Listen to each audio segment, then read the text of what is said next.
Hello, class, or just Jessica. I don't know who's gonna see this. For this project, I decided to do the family interview.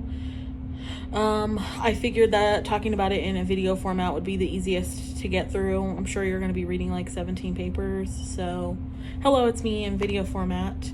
I interviewed a family friend.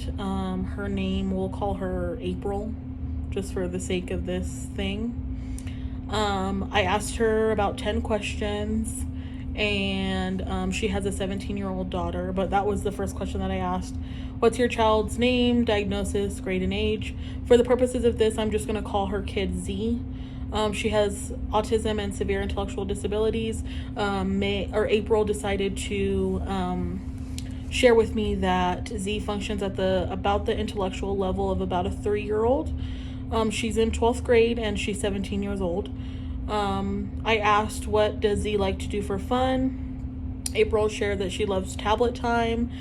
She has 3 parakeets and she does 100% of their care with guidance. Of course, she needs help getting water for them and the right amount of food, but she takes care of them completely on her own. She cleans out their cage once a week all by herself. She also absolutely loves her dad. April mentioned that she swears up and down the mountain that daddy is Z's favorite person in the whole world. So she absolutely loves to cuddle with her dad. And then she also has a service dog named Benny, and April said about 4 or 5 times a day she's asking if she can take Benny to the park. She likes to pet Benny, take him outside to play, go for walks. She enjoys taking him to the grocery store. Benny goes everywhere that she goes. The next question I asked was, what's your child's favorite subject or topic at school, or do they have any special interests? April shared that she loves art and she doodles in all of her classes and always adds some sort of drawing to anything that she puts her name on. She's a typical girl who absolutely loves shopping and the color pink. She's also a kid who grew up in this generation, so tablet time is her number one pastime.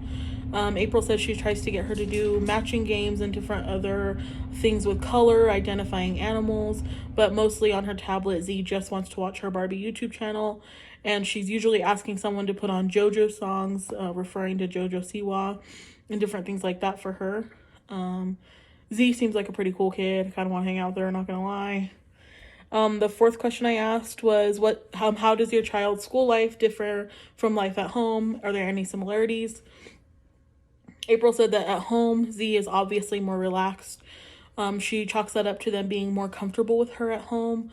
They've been hanging out with her for 17 years. They know all of her ins and outs. They know when she's getting upset. They know when she's happy. They know when they see a meltdown coming on. She has been to several schools and has only been at her current high school, El Dorado, for the last 2 years. April says they just know her better. Z is more talkative at home. April says that that's because she's more comfortable at home. She knows that her family is listening to her, and that even when it's difficult, they're going to take the steps to figure out what Z needs or wants. At school, April has noticed that, especially when she's around, teachers and aides are kind of looking to her to sort of translate what Z needs. And she did mention that she wishes that they would just put in the effort to get to know her, that she knows that they have, God knows how many kids to figure out all the ins and outs of, and it's never going to be perfect because, April and her family have been around Z for her entire life versus just a couple years. But it would mean a lot to April to be able to know that they're trying their best and not just looking to her like, okay, what do you want? Or dismissing Z when they're not sure what she needs, or when she can't verbally tell them, hey, I really want X, Y, and Z. I then went into a series of questions about positive and frustrating experiences pre-COVID and remote learning versus during COVID and remote learning. So we have what was one positive experience you had with your child's school pre-COVID or remote learning? April said that when they moved Z to El Dorado at the start of her junior year, her class welcomed her with open arms. The teacher had said that the kids in the class had been together for much longer than, the 2 years that Z was going to be there. So they knew everybody. They were comfortable with each other. And, there's this new girl coming in who's going to be pretty much solely in their class. So they had a welcome party with cupcakes for Z and other snacks, and Z felt very welcomed. April relays that Z really loves school. She loves her class. She loves her friends. And pre-COVID, when April would pick up Z from school, she would say, "Oh, friends love," meaning that she absolutely, she loves her friends. And she would ask, "School tomorrow," wondering if she was going to be able to go back to school and see her friends. I thought that was a really sweet experience for her to share with me. I really appreciated being able to, hear that from her. I think oftentimes in special education, we hear a lot of negatives about what's not going right because it's frustrating. I can definitely say from experience, my sister has also autism and intellectual disabilities, and functions around the same level as Z. And it's frustrating when, sending them to school can be frustrating.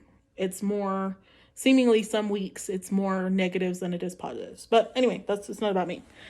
Next, I had one positive experience with your child's school during COVID or remote learning.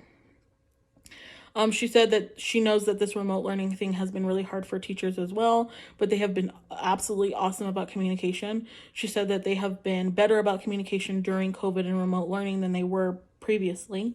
Even though they have no idea what is going on, teachers have been great about telling families that they have no idea what's going on, and as they get information, it will be relayed.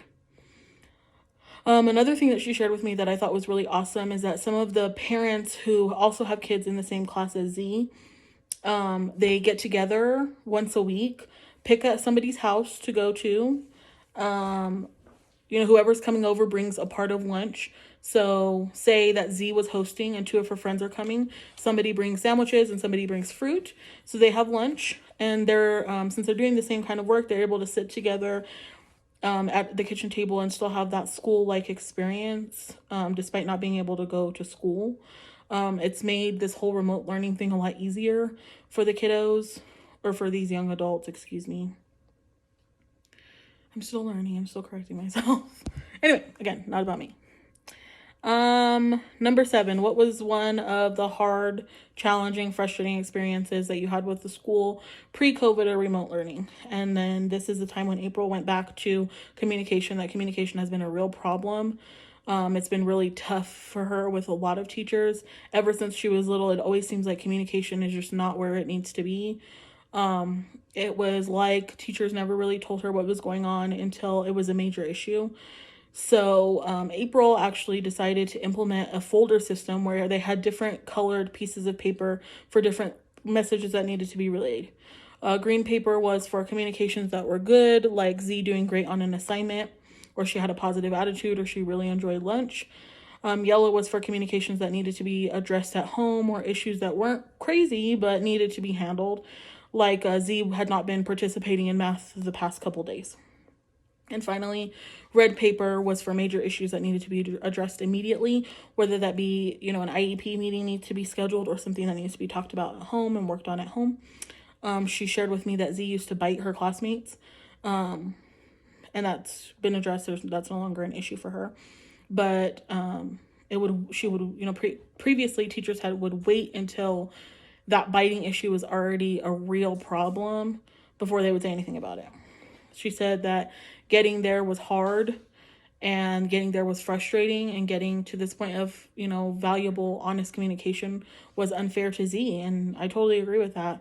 I think one of the main things about teaching students, especially students who have limited verbal communication or no verbal communication, communication with parents is vital, especially when you're first learning, how that kid operates.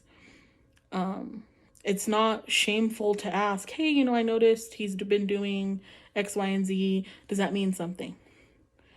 Ask questions so that you can best serve your students. It's only what's fair to them. And then we have the last few questions here. One of the most challenging or frustrating things during this whole remote learning, she shared that it seems like special education in the school district is taught in a way that is classroom based. You need to be in a classroom. And that she says that it feels like our kids, kids who receive special education services have been totally put on the back burner, especially from when they shut down schools in March to the end of the school year in May. It was just like, if you want to throw them in front of the computer, do it. If not, it's fine, She said now it seems like there's very little new learning going on. Z is almost done and she just wants to get her kid graduated. There are a lot of great extended learning programs for students who are receiving special education services, but this remote learning format is not the way that she wants to do it with her child. She definitely feels like Z is not learning anything and that there's been a major disconnect for her. School is no longer a place that she can go to and have expectations set for what you do at school versus what you do at home. It's been very confusing and very hard for her to navigate this, which has made April very frustrated and upset because it's hard watching your kids struggle. So we definitely had some tears sharing that. It's really hard because it seems like right now there's no right answer. Nothing is the right thing to do, and it's just frustrating. So the last two questions were just something that I really wanted to know. I said, if you had the perfect relationship with your child's school, what kind of resources would there be for you and your child to succeed? She said, I would love if learning did not feel so stagnant after about 6th grade.